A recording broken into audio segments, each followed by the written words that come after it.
7 দিন যদি আপনি শাক সবজি তরিতরকারি লতাপাতা খেতে পান, তো একদিন খেতে পাবেন মাছ মাংস ডিম দুধ। আমাদেরকে দেওয়া হয়েছে অবাধ স্বাধীনতা, ভয়ঙ্কর স্বাধীনতা দেওয়া হয়েছে, এবং স্বাধীনতার সবচেয়ে অপব্যবহারকারী হচ্ছে মানুষ।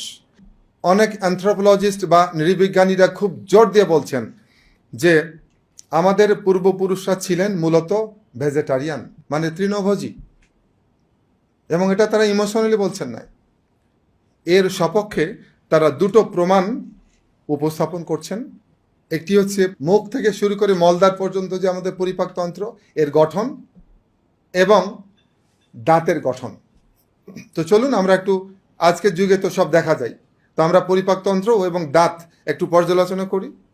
এই যে পরিপাকতন্ত্র, হরিণ একটা তৃণভোজী প্রাণী। মুখ থেকে মলদ্বার পর্যন্ত হরিণের পরিপাকতন্ত্রের দৈর্ঘ্য হচ্ছে অলমোস্ট 28 ফুট গড়ে। সিংহ